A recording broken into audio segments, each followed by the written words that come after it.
Guys, आज हम बात करेंगे कुछ लॉज की। ये जो लॉज है, ये जो नियम है, ये हमें ये बताएंगे हमारे आसपास जितने भी कंपाउंड्स है या सब्सटेंस है वो कैसे कंबाइंड हो रखे हैं। फॉर एग्जांपल, अगर मैंने देखा ये CO2 है, ठीक है, CO2 का फॉर्मूला हम यही पढ़ते हैं CO2। अब यहाँ पर ये कार्बन और ये जो ऑक्सीजन है ये कैसे कंबाइंड हुआ है, इनका एक पर्टिकुलर रेशियो है। अगर मैं यहाँ पर देखूं तो 1:8 की फॉर्म में हो रहा है। अगर बाय मास या बाय वेट देखूं तो कार्बन का क्या होता है मास, हमने पढ़ा है 12, है ना। ऑक्सीजन का 16 2 जा 32। तो बाय मास अगर मैं इसका रेशियो निकालूं वो कुछ इस तरीके से आएगा। 2 की टेबल से इसको काटा 6 टाइम्स, ये 16, ये 3, ये 8, ये 3:8 बाय मास। अब इसका मतलब क्या है कि कार्बन डाइऑक्साइड आपको कहीं पर भी मिले, उसका रेशियो या उसका जो फॉर्मूला होगा हम वो यही लिखेंगे, कहीं से भी आए। यानी मेरे पास कोई भी मेथड हो कार्बन डाइऑक्साइड ऑब्टेन करने का, वहां पर मैं फॉर्मूला जो अप्लाई करूंगा कार्बन डाइऑक्साइड का वो CO2 ही होगा। इसी तरह मान लो मैं अगर पानी देखता हूं, पानी जिसका फॉर्मूला बचपन से पढ़ते आ रहे हैं, क्या होता है H2O। इसका मतलब अगर मेरे पास पानी है तो उसका फॉर्मूला मैं हमेशा क्या लिखूंगा, H2O ही लिखूंगा। चाहे वो पानी मुझे कहीं से भी मिला हो, चाहे वो नदी से लेकर आया मैं, चाहे वो झील से लेकर आया या मैं समुद्र से लेकर आया, कहीं से भी लेके आऊंगा, मैं फॉर्मूला क्या लिखूंगा, H2O ही लिखूंगा। ऐसा क्यों हो रहा है? ऐसा हम यहाँ पर कुछ लॉज पढ़ेंगे, लॉ ऑफ केमिकल कॉम्बिनेशन के। ये कुछ 5 लॉज हैं जो आपको ध्यान रखने हैं। इन 5 लॉज की स्टडी करके डाल्टन ने अपना एटॉमिक थ्योरी यानी परमाणु सिद्धांत दिया था, ठीक है। हम इन 5 लॉज की अब स्टडी करेंगे। तो हम बात करेंगे लॉज ऑफ केमिकल कॉम्बिनेशन की। यहाँ जो सबसे पहला लॉ आता है वो है law of mass conservation. Mass conservation यानी द्रव्यमान संरक्षण का नियम। क्या? द्रव्यमान संरक्षण का नियम। अब देखो इसको समझते हैं, द्रव्यमान संरक्षण का नियम क्या कहता है। वैसे आप लोगों ने ये पढ़ते आ रहे हो छोटी क्लासेस में। क्या होता है law of mass conservation? Mass neither be created nor be destroyed, it can be transform from one form to another. द्रव्यमान को ना तो उत्पन्न किया जा सकता है ना ही नष्ट किया जा सकता है, इसे केवल एक रूप से दूसरे रूप में स्थानांतरित किया जा सकता है। ये पढ़ते हैं जैसे एनर्जी का लॉ होता है वैसे ही मास कंजर्वेशन का लॉ होता है, द्रव्यमान संरक्षण का नियम होता है। अब इसको समझना, इसको हम केमिस्ट्री में कैसे अप्लाई करें। मान लो कोई रिएक्शन हो रही है, फॉर एग्जाम्पल मैंने क्या लिया, कोयला लिया, क्या लिया, कोल लिया। इसको मैं क्या कर रहा हूं, ऑक्सीजन की प्रेजेंस में बर्निंग कर रहा हूं। जब भी किसी भी सब्सटेंस की ऑक्सीजन की प्रेजेंस में क्या होती है, बर्निंग होती है, इसका मतलब होता है कंबशन हो रहा है। सब्सटेंस का क्या हो रहा है, कंबशन हो रहा है। तो यहां पर मैंने क्या लिया, मैंने लिया कोल। इसको क्या किया, ऑक्सीजन की प्रेजेंस में बर्न किया यानी कंबशन किया इसका। जब कोल को ऑक्सीजन की प्रेजेंस में बर्न करूंगा, कोल में क्या होता है, कार्बन। जब मैंने बर्न किया तो यहां पर क्या प्रोड्यूस होगी, CO2 प्रोड्यूस होगी। तो यहां पर एक बात सुनना, जितना कोल यहां होगा और जितनी ऑक्सीजन यहां होगी, इनको अगर कंबाइन करूं, यानी ये तो मेरे क्या हो गए, ये सारे हैं मेरे रिएक्टेंट, हिंदी में जिन्हें हम बोलते हैं क्रिया कारक। किसी भी केमिकल रिएक्शन में रिएक्टेंट जितना होगा, उस रिएक्शन में जो प्रोडक्ट बनेगा यानी जो उत्पाद बनेगा, उसका भी जो मास है उतना ही होगा। फॉर एग्जाम्पल यहां मैंने माना 10 ग्राम मैंने कोयला लिया, 5 ग्राम मेरे पास क्या थी, ऑक्सीजन थी। तो टोटल यहां कितना हुआ भाई साहब, 15 ग्राम।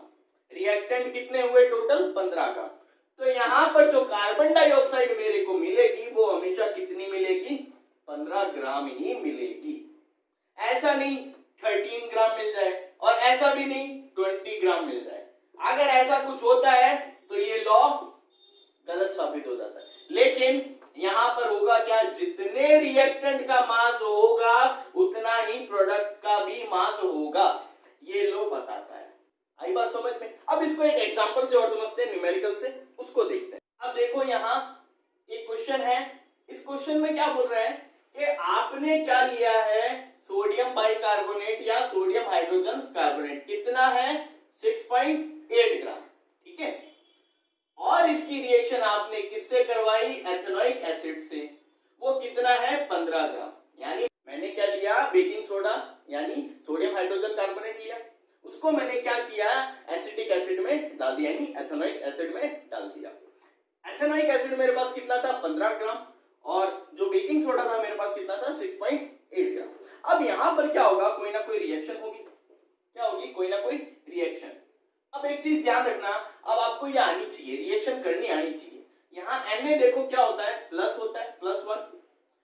आपको मैंने आयंस की और मल्टीपल आयंस की वैलेंसी बताई थी, हाइड्रोजन कार्बोनेट ये क्या होता है -1। यहाँ पर ये कैसे टूटता है, H+ में, और ये CH3COO -1 में, ये यहां से टूटेगा, ये यहां से टूटेगा, बताया मैंने पहले भी। अब यहां पर एक चीज ध्यान रखना, जब भी आपके पास कोई हाइड्रोजन कार्बोनेट वाला आयन आए या सिंपल कार्बोनेट जो CO3 वाला आयन होता है वो आए, तो यहां पर हमेशा एक चीज तो निकलेगी, क्या, CO2, ठीक है। यानी ये मेरे पास क्या है, मेटल का हाइड्रोजन कार्बोनेट है और ये एसिड है। अब आप लोगों ने कभी ना कभी एक प्रॉपर्टी पढ़ी होगी, जब भी कोई मेटल हाइड्रोजन कार्बोनेट किसी एसिड से रिएक्शन करता है तो क्या बनता है, एक सॉल्ट बनता है, वाटर प्लस CO2 बनती है। तो यहाँ पर क्या बनेगा, वाटर प्लस CO2, और एक क्या बनेगा, सॉल्ट। अब वो सॉल्ट क्या होगा, CH3COO Na, ये सॉल्ट हो जाएगा। अब वो यहाँ पर क्वेश्चन में क्या बोल रहा है, आपने 6.8 ग्राम तो बेकिंग सोडा लिया, 15 ग्राम आपने क्या लिया, एसिटिक एसिड लिया। अब यहाँ पर प्रोडक्ट में जो सब्सटेंस बन रहा है, CO2 का मास कितना, कितनी CO2 बनेगी आपको ये बतानी है। अब उसने बोल दिया जो बचा हुआ पार्ट है, जो बचा हुआ रेसिड्यू है वो कितना है, वो है भाई साहब 18 ग्राम। अब आपको CO2 बतानी है कि कितनी बनेगी। अब सबसे पहले मैं यहाँ क्या अप्लाई करूंगा, लॉ ऑफ मास कंजर्वेशन। क्या अप्लाई करूंगा, law of mass conservation. Law of mass conservation क्या बोलता है, रिएक्टेंट का मास हमेशा किसके इक्वल होगा, प्रोडक्ट के मास के।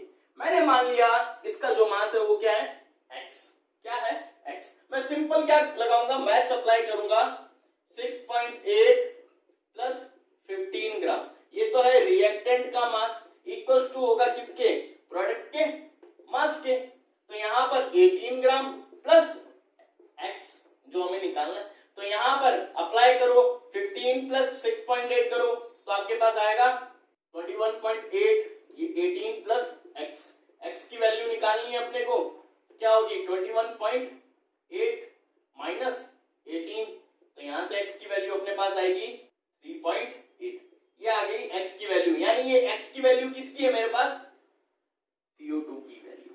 किसकी वैल्यू है, CO2 की। अब हमें देखना है ये लॉ जो है मास कंजर्वेशन, क्या ये यहाँ वैलिड है या नहीं है, यानी रिएक्टेंट का मास और प्रोडक्ट का मास इक्वल है या नहीं है। तो यहाँ पर देखो रिएक्टेंट का मास कितना चल रहा था अपना, अभी यहाँ आया रिएक्टेंट का टोटल मास 21.8, प्रोडक्ट का मास हम देखें तो यहाँ पर x की वैल्यू आ गई हमारे पास 3.8, इनको ऐड करो तो मेरे पास आएगा 21.8, इनको ऐड किया तो भी मेरे पास क्या आएगा 21.8। इसका मतलब ये लॉ यहाँ अप्लीकेबल है और ये रिएक्शन होगी। अगर ऐसा नहीं होता तो मैं बोल देता ये रिएक्शन यहाँ नहीं होगी। तो इस तरीके से आपको क्या आना चाहिए, किसी भी इक्वेशन में, किसी भी केमिकल इक्वेशन में law of mass conservation apply करना आना चाहिए। अब देखो कुछ बातें और इस लॉ के बारे में आपको जो ध्यान रखनी है हमेशा, कि ये लॉ किस साइंटिस्ट ने दिया था। ये एक फ्रेंच केमिस्ट थे जिनका नाम था एंटोनी लेवोशियर। क्या, एंटोनी लेवोशियर।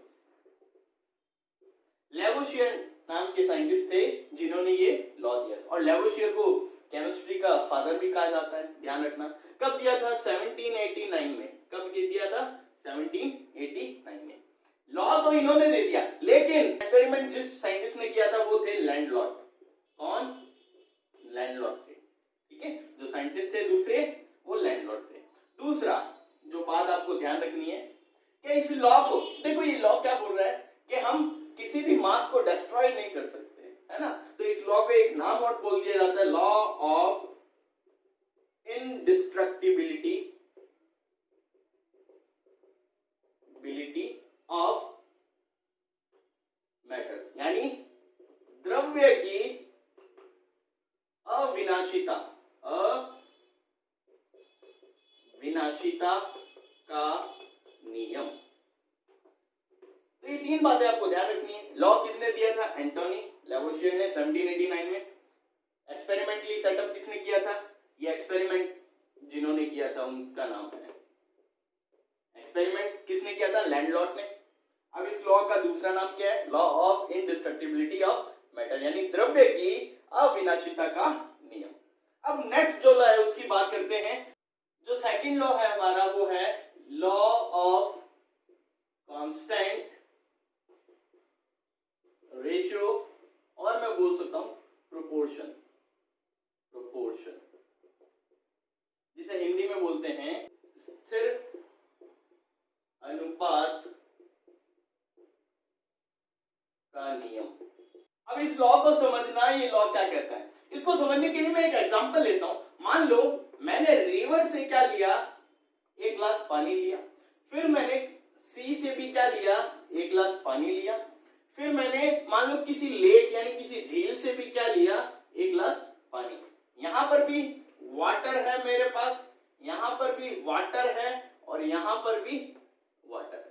यहां पर मैंने देखा तो वाटर का फॉर्मूला मेरे को मिला H2O, यहां पर भी H2O, यहां पर भी H2O। इसका मतलब यहां भी हाइड्रोजन कंबाइन कर रहा है किससे? ऑक्सीजन से। यहां पर बाय मास इसका अगर मैं रेशियो देखूं तो वो क्या निकलेगा? हाइड्रोजन कितना है बाय मास? 1:2। तो कितना हुआ? 1:2, तो 2 ही हुआ। और ऑक्सीजन देखूं तो ऑक्सीजन का क्या होता है मास? 16, तो ये हुआ 1:8 बाय मास की बात कर रहा हूं। यहां पर भी क्या होगा? 1:8, यहां पर भी 1:8। यानी मैंने क्या किया? मैंने देखा रिवर मेरे पास एक सोर्स था, सी भी मेरे पास दूसरा सोर्स, लेक भी मेरे पास तीसरा सोर्स। तो हुआ क्या है? अलग अलग सोर्स से, अलग अलग जगहों या स्रोतों से मैंने क्या निकाला था? पानी निकाला। और मैंने वहां देखा वो जो पानी का फॉर्मूला है वो भी क्या मिला मेरे को? सेम मिलने का मतलब है यहां पर भी हाइड्रोजन और ऑक्सीजन एक दूसरे से कंबाइन थे, यहां पर भी हाइड्रोजन और ऑक्सीजन एक दूसरे से कंबाइन थे, यहां पर भी हाइड्रोजन और ऑक्सीजन एक दूसरे से कंबाइन थे। इसका मतलब कहीं से भी कोई भी केमिकल कंपाउंड आप ऑब्टेन करो किसी भी सोर्स से, उसका जो फॉर्मूला है वो क्या मिलेगा आपको? सेम मिलेगा। उसका जो फॉर्मूला है वो सेम, फॉर्मूला सेम मिलने का मतलब है जो एलिमेंट है वो आपको क्या मिलेंगे? सेम टाइप के मिलेंगे, कंबाइंड हो रखे होंगे, ठीक है। अब इनका बाय मास अगर मैंने रेशियो देखा वो भी मेरे को क्या मिला? फिक्स्ड मिला, वो भी मेरे को फिक्स्ड मिला। यानी यहां पर भी 1:8, यहां पर भी 1:8, यहां पर भी 1:8, कहीं पर भी कुछ चेंज नहीं हुआ इस रेशियो में। तो ये लॉ क्या बोलता है?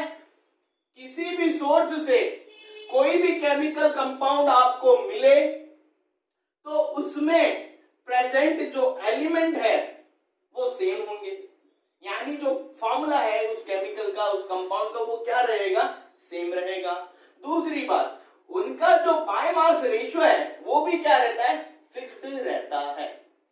यानी छोटी सी बात जो ध्यान में रखने की है वो क्या है कि आप कहीं से भी कोई भी सब्सटेंस निकालो, उसमें जो एलिमेंट्स प्रेजेंट है वो आपको हर जगह क्या मिलेंगे? सेम मिलेंगे।